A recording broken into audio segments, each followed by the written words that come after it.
So we don't have a lot of time, but I also don't have notes, so let's see how this goes. Hello my lovely friends, it's Margaret. Welcome back to my channel. Today we are here to talk about the books that I read in April. I read 7 books in April. Anyways, we are just gonna be going rambly, off the cuff, no notes once again. Hopefully, yeah, I don't have the mental energy after everything that's happened today to compose notes, but I wanted to film this video because it needs to be filmed so I can edit it and get it up on time. You may hear a fan in the background because the humidity woke up this morning and chose violence. So, like, we have the AC going, we have the box fan going. I just do not want to die of heat stroke right now, and it kind of feels like it might happen. So the first book that I finished in the month of April, I was so ready to start this book. I literally, I had it specifically for a specific board this month, but I wanted to start it so badly.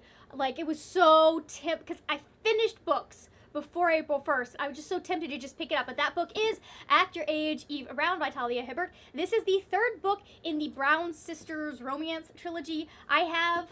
Is it better if I hold it over here? No, not better? Does that work better? This is the 3rd book in the series, the final book in the series. It's about Eve. She is the youngest of the Brown sisters, possibly the messiest. I don't know, sometimes maybe Danny. No, definitely the messiest. I have enjoyed every single book in this series. I will say this is my least favorite of the books in the series. I give it 4 stars. I think I gave the first 2 5 stars. And I think part of it is because, the first 2 books, we get a lot more relationship than we do in this one. But this one's really good for people that, if you want to see the build between 2 people, you want to see that kind of, begrudging co-workers who have to work together and then slowly develop a friendship, and then in the course of developing that friendship they also end up falling for each other. It's really good if you like that slow build, slow burn. I would have liked to see a little more of the relationship before we got to the 3rd act kind of kerfuffle that you have in a romance book. Now, I will say Talia Hibbert does a fantastic job of creating 3rd act breakups that are fantastically, nuanced. They have their reasons, they make sense. You're not just sitting there going, okay, but you're both being immature, stop it. It makes sense, you know? It's not oh, we're breaking them up for the sake of breaking them up. It's oh, this obviously was going to happen because people have issues they need to deal with before they can be in a relationship, or they need to acknowledge before they can actually go forward in this relationship. I liked how messy Eve was. It's about her trying to find a job because her parents are kind of tired of her being the unproductive sister, I guess. The only one that doesn't really have a job. You know, the family disappointment, as it were. Kind of, that's how she feels she is. I relate to that. Her parents cut off her trust fund, and she's like, oh, well, I guess I have to go find a job. And she just goes on for this random drive, ends up at a bed and breakfast where they're hiring a chef, and she's like, oh, I know how to cook things, and she applies for it, gets rejected, and then the owner of the bed and breakfast changes his mind, but then when he's going out to tell her that, he stupidly walks behind her car as she's trying to back it up and gets hit by her car. And so then she feels guilty and feels like she has to take the job. So she does take the job, and then it's them sniping at each other for 150 pages, and then them being like, okay, but maybe we can be friends. And I love it. After that, I was still in a romance mood. I was like, I still, I need more romance in my life. So I picked up The Bride Test by Helen Huang. I read The Kiss Quotient last year, the year before, and really liked it. I gave this one 4 stars as well. It was lovely. I don't, again, this is another one where, I enjoyed this immensely. I still like the first book. It's still my favorite, though. I don't know that you can get better than the first book. So, this one had big shoes to fill, and it not necessarily, did it fill those shoes? No, it just found a different pair of shoes and wore them quite nicely. So this is about Esme and Kai. Esme lives in Vietnam, Kai lives in the United States. He is the cousin of the main love interest from the first book's best friend. So Kai is autistic, and he doesn't realize that he doesn't, like the way he processes emotions is just different. It's not that he doesn't feel them, but he has somehow internalized the idea that he does not, well, you kind of see why, but like he has internalized the idea that he does not feel emotions, and so therefore he has decided he should not be in a relationship with anyone because he feels that people deserve a partner that can feel emotions. And so then his mom's like, well, I want grandbabies, and your brother's not gonna do anything anytime soon, so I am going to go to Vietnam and find a lovely young woman and bring her back and so she can convince you to marry her. And that's Esme. And so she comes over, she's got a daughter, she's trying to make a better life for her family, and she mostly comes over because she's like, well, if I get over to the United States, maybe I can find a way to stay and bring my family over. She's always wanted to go to school. There's a lot going on with Esme. I loved it. Like, it makes it seem very, like, not one-dimensional, but very simple, her motivations on the back of the book. But she has so many layers of who she is and storylines going on, because she's got the romance layer, she's got, like, the personal development layer, and then she's got this emotional layer with, like, her not knowing who her father is, just knowing that he's American. It just was so lovely to see Esme come into this situation, and without even being told that Kai has autism, just innately understanding or accepting that he just did things differently. Like, there was no judgment, there was no, oh, this is weird. It was just like,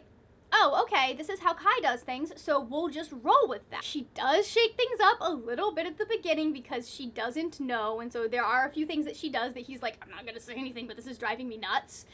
And they finally have a conversation about that, and I love the way they keep handling so many of their, like, conflicts is really, really good. I felt so just happy that he had her in his life, because it's really apparent that his family doesn't necessarily, not everyone, his brother, but like a lot of his family doesn't make the effort to understand him,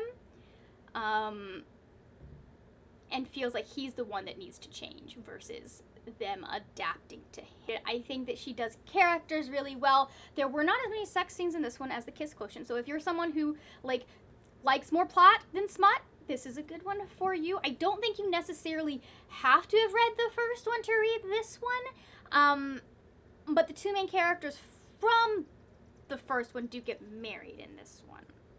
So, I mean, it's a romance book. You know they're going to end up together. So if you haven't been following along with the Avengers Initiative saga, one of the characters that was released this month for you to get, or to do missions for, was a Bucky Barnes, the Winter Soldier, the White Wolf, whatever you want to call him. He was released this month, so he was one of the characters that I wanted to complete stuff for, and so I felt that since I was reading about one boy with a metal arm, I should read about another boy with a metal arm, and that is Edward Elric from Fullmetal Alchemist by Hiromu Arakawa. So this obviously is the first volume for the Fullmetal Alchemist manga. I love it. It is darker than I remembered. I mean, I knew it was dark, but apparently I was suppressing things. There's just a thing that happens that we don't talk about, and I hadn't realized that the thing happens with the wife, too. There's this whole mystery of what happened to your wife. And I'm like, oh, that's weird. Yeah, what did happen to his wife? Huh. This is such a wonderful, wholesome series, and I love the fact that it holds up really well. This was first published in, does it tell me? Does it tell me? Credits. I don't, do they even put, okay, there we go. Okay, so the first volume was published in Japan in 2011. So this is 10 years old. This holds up so well. At least this first volume holds up so well. Part of it, I think, is because it's in the fantasy realm. But I still feel like it's really interesting because this is still relevant and timely for the things that are going on in our world right now. Again, probably because there's a fantasy element to it. I love Alphonse and Edward. I love their relationship as brothers. I love this whole, like, idea of the way alchemy works. Like, this magic system, it's technically science, but, like, the alchemy system that they have here is just so interesting to read about, and, like, thinking about all of the rules and the things that you have to, like, navigate when you're trying to do alchemy. And then you have that search for the Philosopher's Stone, which when you know where things are going, it's just all of the pieces that they have there. And I just, like, the first bad guy is a shyster who has been fooling people into thinking he is like the priest for a god and that he can do miracles. I was like, how timely is that? A con artist trying to manipulate people and build an army? Huh! Haven't heard anything about that recently. I highly recommend this. Now, I will say, I know that this is not the... So if you're used to Western comics, if you're used to American and European comics, manga may be very different because the art style of manga is very fluid. You can have very, very, like, where is it? I'm trying to do one that's not terribly spoilery. Like, you can have a very, very, like, detailed, very, like, there will be a style for each manga, but they also will always have, like, kind of a goofy, like, silly style that happens when stuff goes down. And so I know that might not work for everyone, but I don't know. I'm able to adapt to most art styles. The ones that I don't like are like when you get into the comics when there's a lot of like just a lot of shadow and jagged lines, and we don't have like that's not the way that manga works. Like I'm thinking like Frank Miller. I have like reading his work is not visually pleasing to me. I highly recommend it. I love Ed and Al, and I cannot wait to meet my favorite character. And I think Volume 2. Where we end at the end of this one, I'm pretty sure she's introduced in Volume 2, but she is just, I love her. There are so many good characters in this manga, and they are so well fleshed out by the end of the series. Like, everyone gets their moment. Just, if you have not picked up this manga, please do. Just, if you are looking for a good place to start with shonen manga, Fullmetal is really good because it is a very concise, manga-wise series. It's not like a Bleach or a Naruto or a One Piece that goes on for freaking ever. This is very intentional about what's done in the story. There is not a lot of like filler. Like this, it just so good. And it's only got like 20 something volumes. So it's not as much as like some of the other ones. Even though I do enjoy some of the other ones, but they do go on for a bit. Especially when it comes to the battles. So you've got like 100 issues of one battle. That doesn't happen in Fullmetal Alchemist, thank goodness. So in case anyone is wondering, I gave this 5 stars because I freaking love it, and it is just as good the second time as it was the first time. Did it really? Hold on, did Fullmetal Alchemist... When was the first volume of Fullmetal Alchemist published? Yeah, correction, that makes more sense. Fullmetal Alchemist ran from 2003 to 2010. I'm assuming the 2011 copyright date is for the Fullmetal editions. Possibly, or the volume, or something. But yeah, Fullmetal Alchemist was 2003. That's almost 20 years, and it's held up really well and still managed to be timely.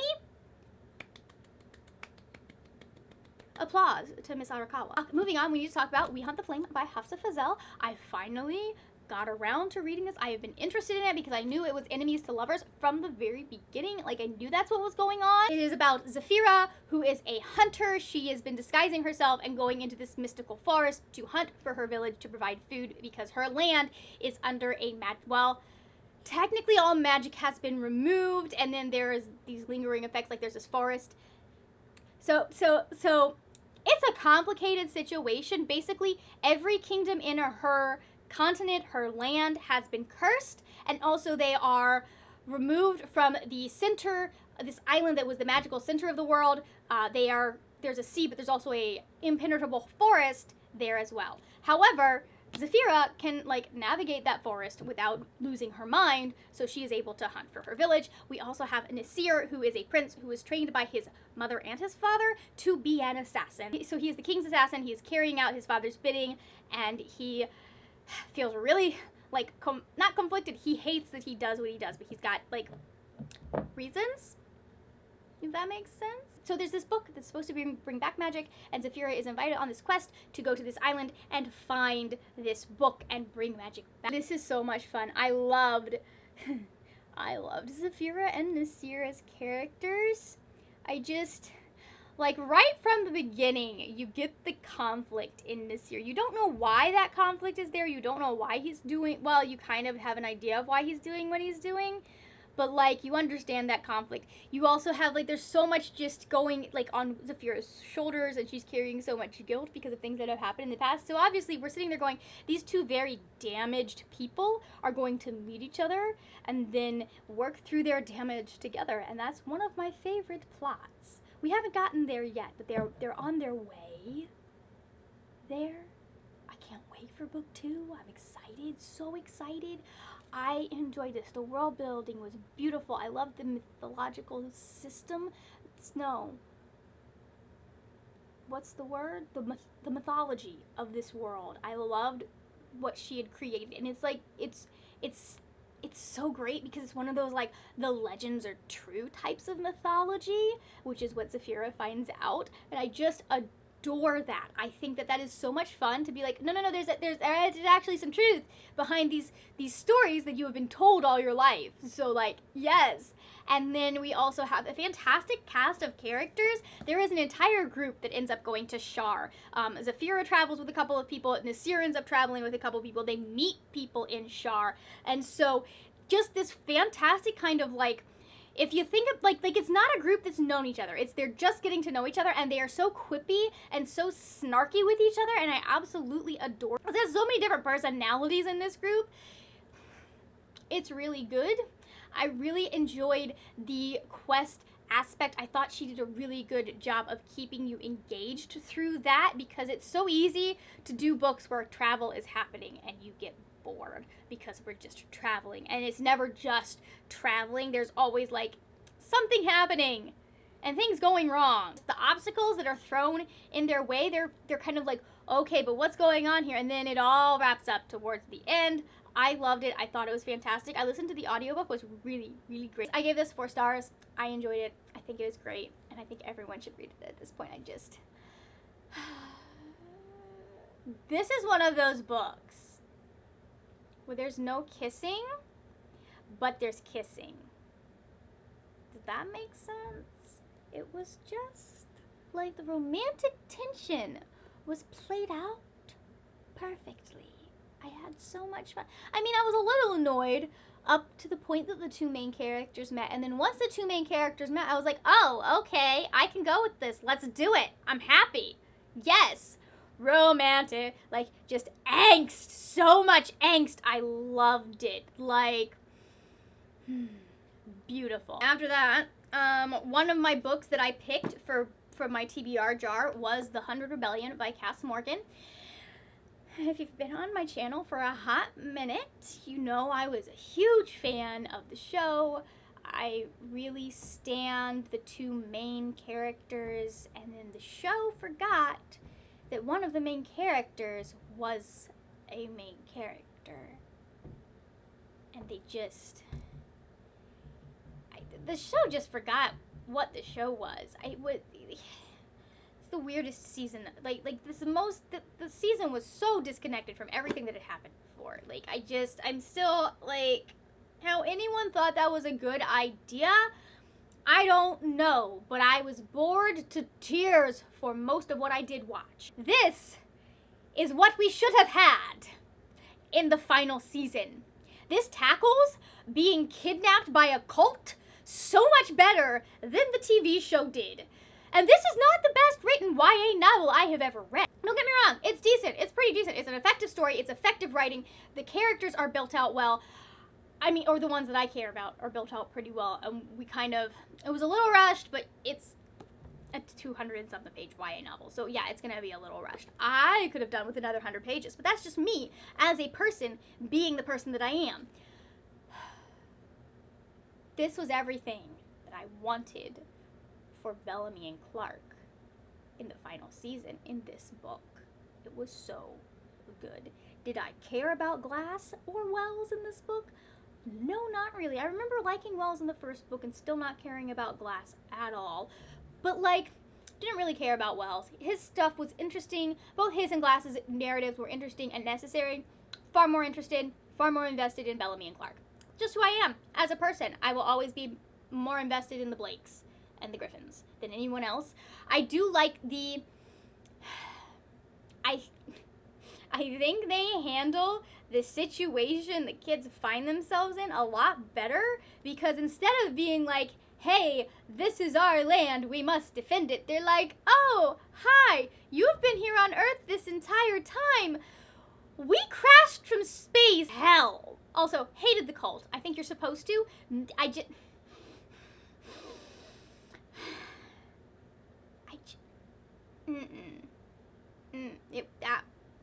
Things were being done.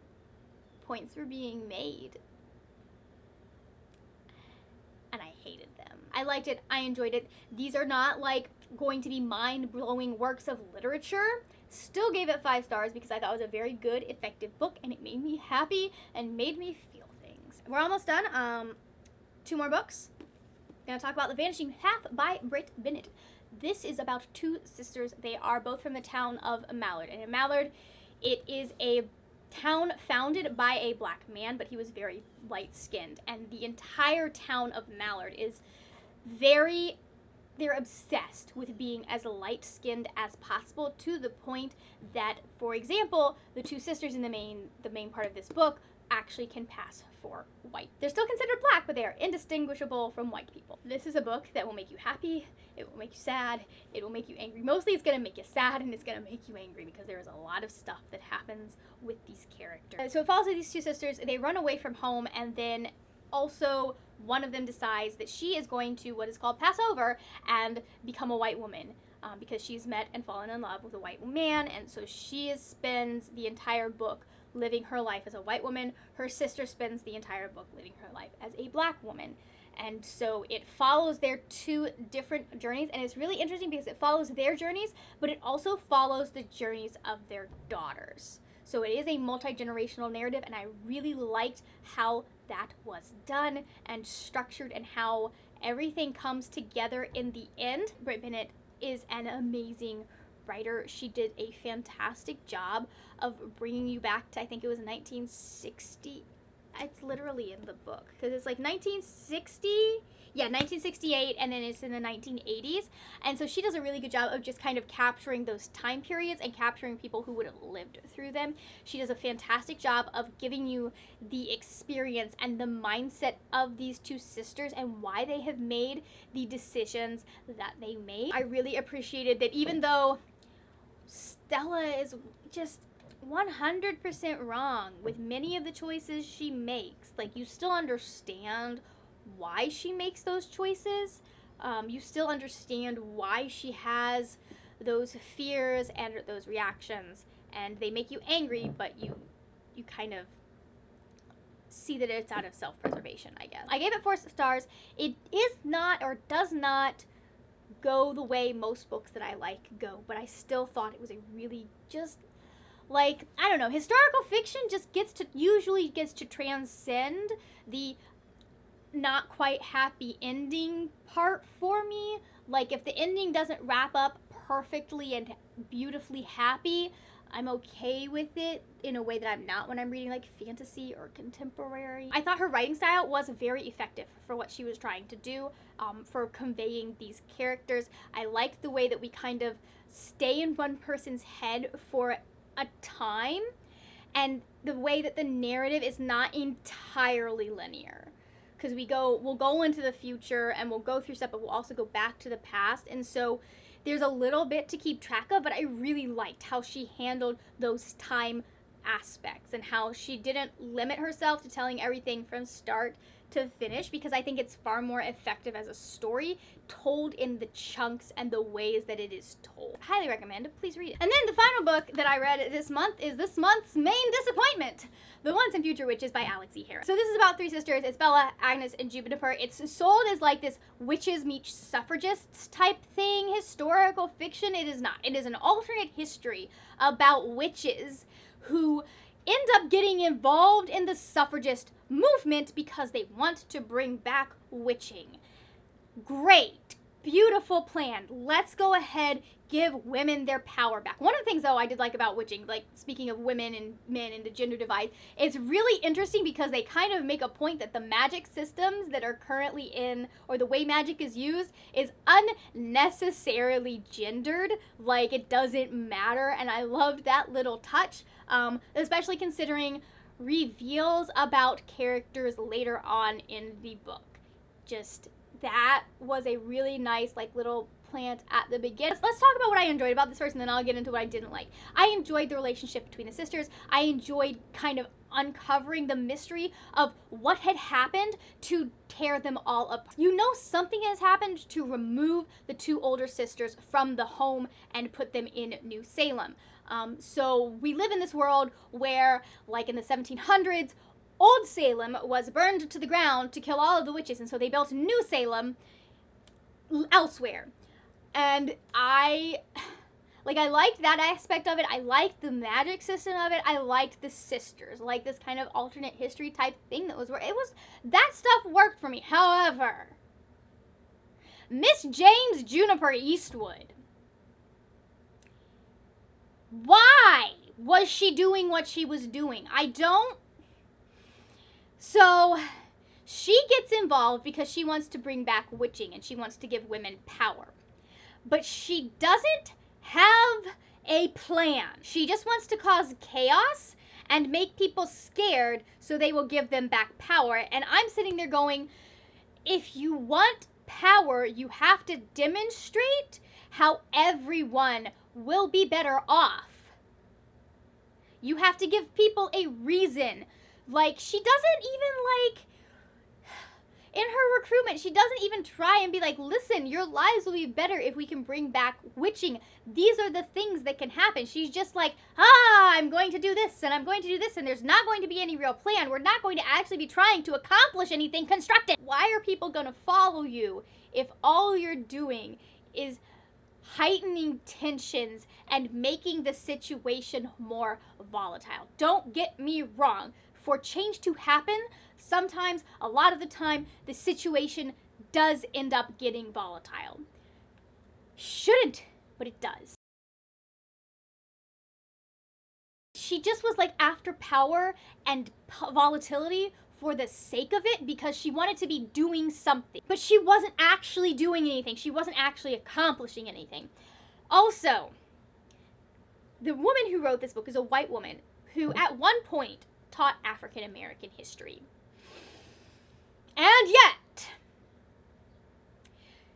she uses the word savage in regards to Native Americans and Africans to describe their magic. And it's not like someone says that.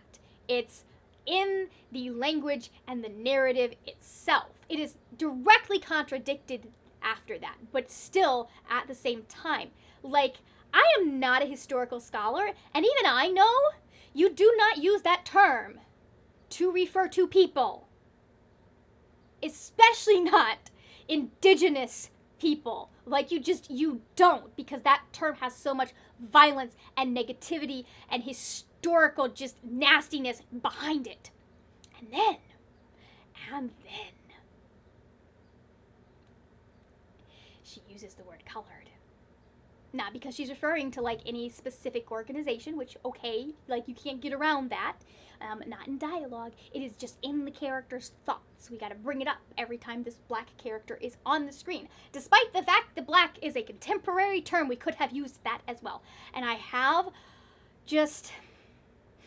a problem with the casualness of how that word was used multiple times in the narrative. There were like maybe 3 points where I was like, okay, that makes sense, or possibly more. But like, the more she is referring to a specific organization that historically existed.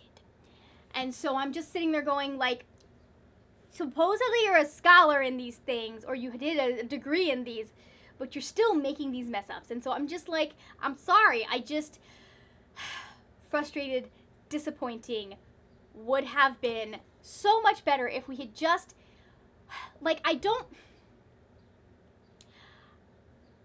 think she thinks she's doing something good and she's being inclusive. And in some ways she was, but in a lot of ways she fell short, especially when it came to the race thing. I think that it shows a lot more knowledge of what stories are hers to tell than her first book did. But at the same time, it didn't just, when you are a writer and you are white and you are going to be writing about experiences outside of your own, and you are going to be writing, specifically when you're going to be writing about people of color, you need to know what words have been used to degrade and dehumanize them, and you need to do everything in your power to never use them in a neutral or positive sense. I get that it is historical fiction, it's historically accurate, but we are in an alternate timeline where Salem, Massachusetts was burned to the ground to get rid of the witches. We could have made a few adjustments. It's not going to be staying on my shelves. I'm glad I didn't really like writing it at all. It's going at the end of the year when I make my worst books of the year wrap up. It's probably going to make that list. Sad, because the writing is very good. Maybe not the worst, but like most disappointing, probably going to make that list. The writing is good. She has a beautiful way with words. But she just shows a frustrating ignorance. So anyways, those are the books that I have read in the month of April. If you are feeling chatty, talk to me about them in the comments down below. You'd think after 3 years of doing this, I would be off. Like, I wouldn't be doing description boxes instead of comments. But still, here I am, doing it once again. What else do we do? If you're not feeling chatty, leave me the stack of books emoji, just because it's a wrap-up and there's a stack of books behind me and I'm too tired, too mentally drained to think of anything else, because today happened. Thank you so much for watching. If you enjoyed this video, please give it a thumbs up. That is it for now, my friends. Happy reading, and I will see you later when we will talk about more wordy, nerdy things. Bye! If you couldn't tell, I feel the deep loneliness in my soul by reading about other people finding the person they were meant to find. And I really like it when there's a lot of emotion involved. Maybe I also watch other people experience emotions to make up for the fact that I